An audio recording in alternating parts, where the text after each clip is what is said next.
Chapter 4, Replica.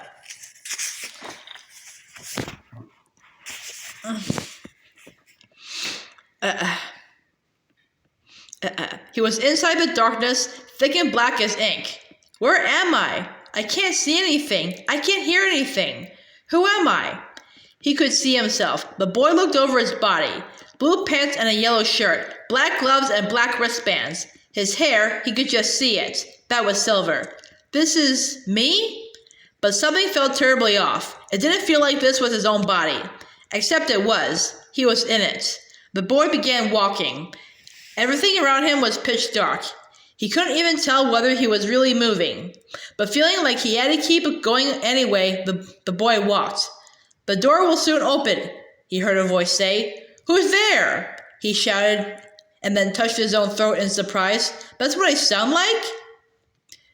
You have nothing to fear. There is no need to fear the darkness. Now go, hero of darkness. It felt like he'd heard this voice before somewhere, but he couldn't remember who it might be. Actually, he couldn't remember anything at all. Out of nowhere, light opened up in front of him. The boy shut his eyes against the dazzling brightness. Then a soft rush of sound came. Was it the ocean? Slowly, he opened his eyes to see a wide expanse of blue water. The waves lapped at a beach of sand nearly as wide as the sea foam. 2 boys and 2 girls sat on the shore, leaning close together as they talked. He was not far away, but they didn't seem to notice him at all.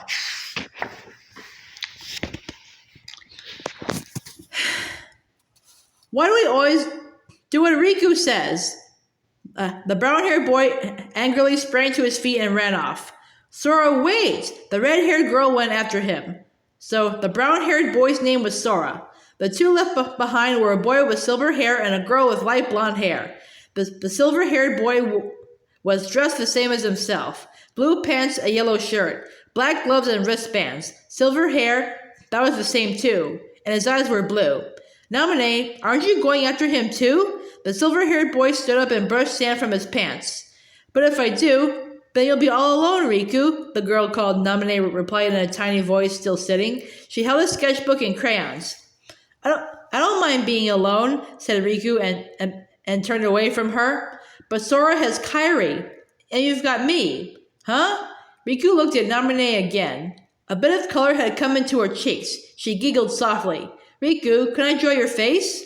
She laid out the crayons beside her and opened the sketchbook. Scribble, scribble. And like magic, the blank white page gave way to Riku's smile. Riku and Naminé laughed together.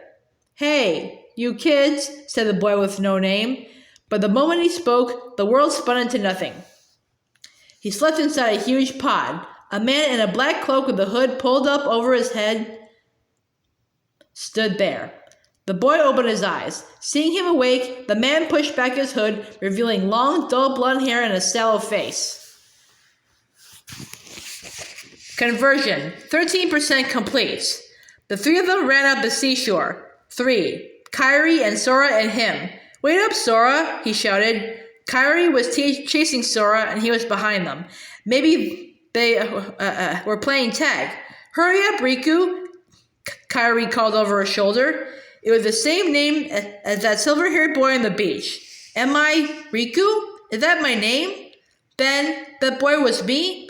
Come on, Riku, you're such a slowpoke, Sora yelled far ahead. So it's true, I'm Riku? But his vision went strange, warped, and he stopped. The sawing of the waves turned ugly in his ears. No, it wasn't the sea. He couldn't hear that anymore. This was something weirder. What was that noise? Then he saw nothing but gray, and he fell again into nothingness. The boy stood in front of a little cave. He could hear an awful sound, like something enormous growling. But wasn't the sound he'd been hearing something uglier? Shh, quiet. He turned to look at the other boy behind him. That was Sora. We've got to be careful. So they were about to go inside. Right. Sora had been saying there was a monster in the cave, so they come together to try and catch it.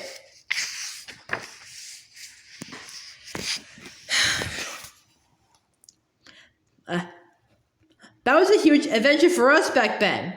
The ceiling of the cave had a great big hole in it. The blue sky leaked in. See? It was just the wind making that noise. Aw, that's all. I wish it was a monster. Sora folded his hands behind his head, sighing with overblown disappointment. The wind began to blow over the cave again, moaning and howling. Huh? Wait, what's that over there? Sora ran to the back of the cave as if he spotted something. A window. No, wait, it's bigger than that. Unhurried, the boy followed Sora. A door? There was a big door, one that looked familiar. He must have seen it before, somewhere, but where? He looked at it closely, but there was no doorknob or keyhole to be found. There's no way to open it, though, he said, looking back at Sora, who kicked at a pebble. Sora was a year younger than him, but sometimes the boy thought he really acted like a little kid. Hey, Sora, he said, when we grow up, let's get off this island. We'll go on real adventures, not this kid stuff. Sora looked at him and grinned. The wind raised another terrible growl. The boy looked behind him again. The door began to shine with golden light, and then that light swallowed him up. It hurt. His heart hurt. His breath hurt. Why did it have to hurt this much? He was in a dim chamber. Everything was lavishly decorated, but still, it felt lonely somehow. The boy clutched at his chest, gasping with the pain. Riku.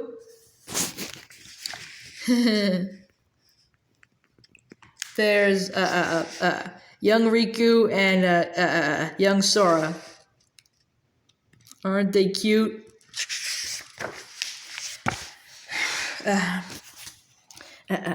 At the sound of that name, he looked up suddenly to see a tall woman clothed in all in black.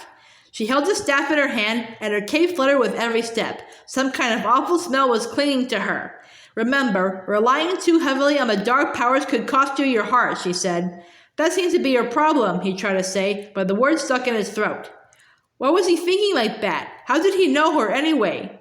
Because I'm the one called Riku? He didn't know. He didn't understand anything. The boy floated inside the pod. Do you understand me, Replica? Hearing the voice, he slowly opened his eyes. There in front of him was a man in a black cloak with long, dull hair. The cold, cruel smile that clung to his lips gave the boy a terrible, shivery feeling. You will become stronger, said the man, because whatever power that hero of darkness has will be yours. At that, the boy closed his eyes again. Conversion, 35% complete. Hey Riku, suppose you get to another world. What would you do there? Kairi said, staring into the sunset. Sora stood behind her. In the middle of the trio sat the little raft. The white sand, the sound of the waves. It was that island. The boy already recognized that name as his own. Riku, that's my name. And yet something just felt a little bit off. Do you just want to see? Do you just want to see like Sora? Kairi asked. The boy mulled it over for a moment and replied, well, I haven't really thought about it. It's just, I've always wondered why we're here on this island. If there are other worlds out there, why did we end up on this one? He squinted against the brilliance of the sinking sun.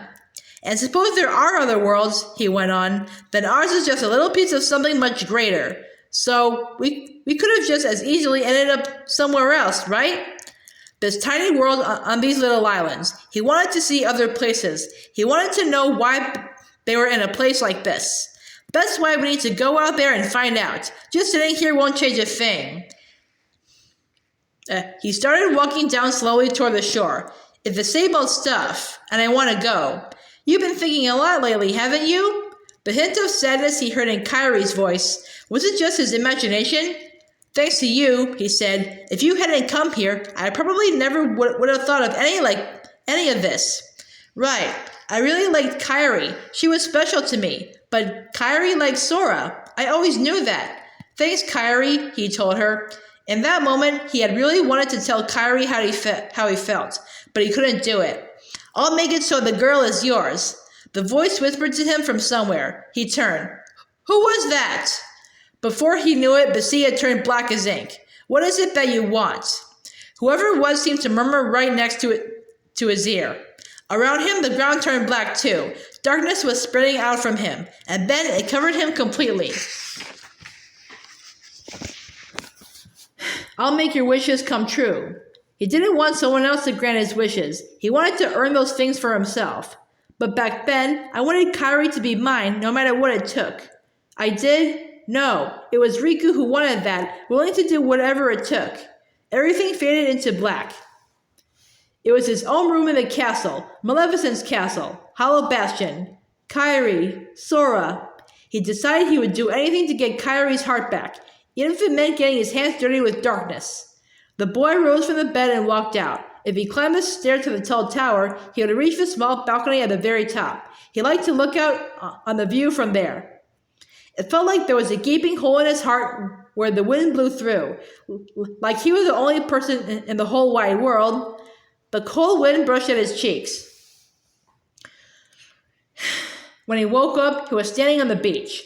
Sora peered into Namine's sketchbook. That doesn't look like me at all.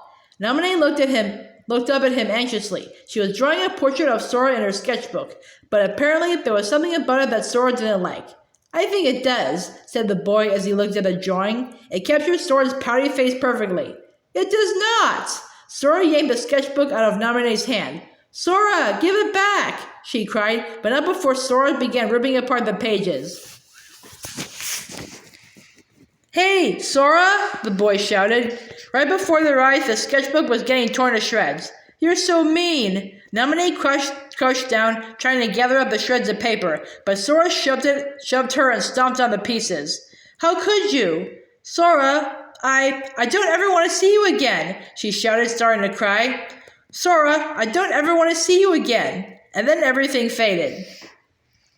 You're serious? Larxene said a little condescendingly. Of course. Vexa knocked on the panel. Beside him, Namine gazed at the boy in the pod.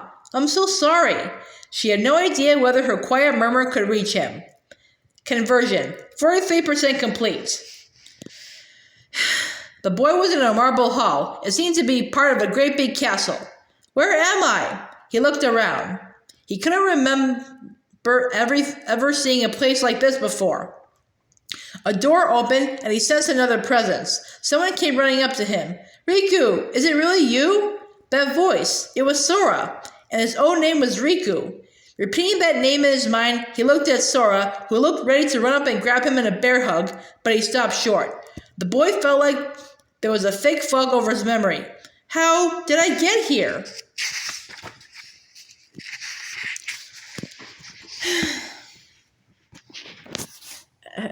What are you doing here? Sora blurted. Not happy to see me? Let me know if I'm getting in the way of something more important. The words tumbled out effortlessly, but they made him uneasy. The boy snorted at Sora. No, we got separated, and we were looking for each other. Something like that? And now we're both looking for Namine. That was the basic outline. Wait, outline? The way the word outline came into his head made him feel uncertain, but he kept glaring at Sora anyway. Huh? I didn't mean that. Sora hung his head.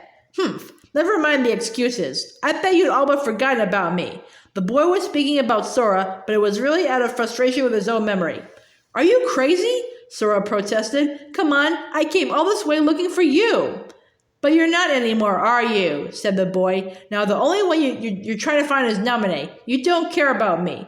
That's not true, Sora burst out. Sora, you never think of anything but Namine, the boy thought. I was the same, but you have Kairi. So why can't you just let me have Namine? Well, Sora, you never gave her thought to her feelings, did you? Namine's? Said Sora, as if that surprised him. Ha! I knew it. You didn't really care about her either. Just because you wanted to see Namine. Well, it doesn't go both ways, but that wouldn't have crossed your mind, huh? But, Sora stammered, why would she want to see you after what you did to her? In fact, Namine doesn't even want to look at your face, Riku added. Why not? The boy understood then that Sora must have begun to lose his memory too. But even so, Sora was forgetting too much. Such important things, important memories. Sora was on the verge of forgetting everything. Even about me, the boy thought. But he didn't even understand how he knew that Sora was losing his memory. That made him more uncertain about himself. I hate Sora. Namine doesn't want to see him either. Those were the only definite facts he had. You should ask your memories about why Namine disappeared from the islands. If you remembered that, you'd know. Did I do something? Is it my fault? Asked Sora. Riku? Go home, Sora. I'll take care of Naminé. Anyone who goes near her has to go through me. The boy raised his sword at Sora. Darkness enveloped him, and he felt strength course into his body. What's wrong with you? Cried Sora. We're supposed to be friends. Please, Sora, since when did you ever care about me? Naminé's not the only one who got sick of looking at you. So did I. He shot back and leaped at Sora. Why don't I want to see Sora? Why am I so angry? His heart was full of doubts and questions, but he swung his sword anyway. Riku, stop it! Just in time, Sora blocked his strike with the Keyblade. Yeah. So, you've gotten a little bit stronger, huh? The Sora he remembered had always lost when they fought. What do you mean you're sick of looking at me? Sora yelled. Why would you say that? Because I was holding it in until now, that's all. I've never liked you, you know. Never? Even as those words left him, he felt reluctant to say them. I really never liked Sora at all? He wasn't sure. He just couldn't remember. If you're serious, then I'm fighting for real too. Sora brought the Keyblade down on him. He barely managed to block. Sora was strong, and it was true strength. Hey, are you sure I got stronger or are you slipping? The slight smile that Sora showed him. It was the best sort of smile, the kind you give to someone you care about, and the boy felt bewildered. He didn't understand how Sora could smile like that at him. He didn't understand it, and that made him sad and resentful. It hurt. The memories, the feelings in him were all muddled and confused. Riku! Sora was driving him back. The boy shoved away and ran. I don't understand. And for him, the lack of understanding was terror. He wanted to run away from here. He wanted to go somewhere else. Somewhere far away. Larxene and Vexen loomed over the boy, collapsed on the floor in the corridor. Ugh, I told you he wasn't ready yet, said Larxene, prying the boy with her foot. This is all your fault for rushing things, Vexen. I seem to recall you saying that Sora had already made it into that floor. Vexen hoisted up the boy's limp body and turned away from her. Larxene folded her arms. Now what are you doing? She asked as if it could hardly concern her. His memory is still in the process of being rewritten, and if the helix of his memory should break down in the midst of that process, the replica himself will break down. Isn't that so, Naminé? Yes, Naminé's tiny voice replied. She stared at the boy who was white as sheet. So, all we have to do is complete his memories and send him to do battle with the hero, said Vexen, and left with Naminé in tow. Make it stop. Feeling as if she heard a feeble voice, Naminé turned. Replica? What is it, Naminé? Vexen asked. She closed her eyes for a brief moment, then followed him.